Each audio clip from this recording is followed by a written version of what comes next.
Hello viewers, তো আজকে যে টপিকটা নিয়ে আলোচনা করব সেটা হচ্ছে কতদিন পর তোমাদের রেজাল্ট বেরোবে। ঠিক আছে, আজকের টপিক হচ্ছে কতদিন পর তোমাদের বলতে গেলে রেজাল্ট পাবলিশ হবে। তো সেই ক্ষেত্রে বলবো যারা এইমাত্র পরীক্ষা দিয়েছো 4th সেম এবং 6th সেম এবং সেকেন্ড সেমের পরীক্ষা বাকি আছে, সেকেন্ড সেমের মধ্যে স্টার্ট হয়ে গেছে, তো সেক্ষেত্রে রুলিং আমি বলতে গেলে পাইনি। তো সেই ক্ষেত্রে বলতে গেলে আমি দেখাও হয়নি সেকেন্ড সেমের কত তারিখ থেকে স্টার্ট হবে।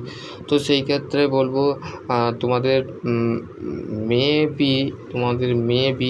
তোমাদের ধরে রাখো এটা হচ্ছে মে মাস, জুন জুলাই জুন জুলাই মানে জুনের মধ্যে, জুনের সেকেন্ড উইক বা ফার্স্ট উইকের মধ্যে বেরোতে পারে, বা বলতে গেলে ফার্স্ট উইক নয় তাহলে জুলাই তোমাদের ঘরে টানতে হবে। ঠিক আছে, তো জুলাই তোমাদের ঘরে টানতে হবে। সেই ক্ষেত্রে তোমরা যারা বলতে গেলে জুলাই মাসে তোমাদের রেজাল্ট কিন্তু বেরিয়ে যাবে। ঠিক আছে, এক মাস কিন্তু স্টেট কাউন্সিলিং বলতে গেলে তোমাদের 1 উইকের মধ্যে 4th সেমের রেজাল্ট বলতে গেলে কমপ্লিট হয়ে যাবে, আর সেকেন্ড উইকের মধ্যে বলতে গেলে 6th সেমের রেজাল্ট কিন্তু পাবলিশ হয়ে যাবে।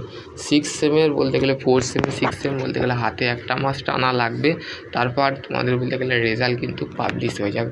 তো সেই ক্ষেত্রে বলতে গেলে সমস্ত এবার হচ্ছে তোমাদের আর একটা কোশ্চেন আছে যে দাদা আমি তো বলতে গেলে এমসিকিউ বলতে গেলে ভুলভাল করে দিয়েছি, বা আমি বলতে গেলে কতটা ঠিক করেছি সেটাও জানি না। তো সেই ক্ষেত্রে বলবো তোমরা চিন্তা করো না, নো টেনশান, আমি আছি, তোমাদের ঘরে পাস করিয়ে দেবো, ফেল কেউ করবে না, ডেফিনেটলি পাস করতেই যাবে। স্টেট কাউন্সিলিংয়ের কাছে এটাই কামনা করব যে সমস্ত ছাত্রছাত্রী যেন পাস করে, কেউ যেন না ফেল করে।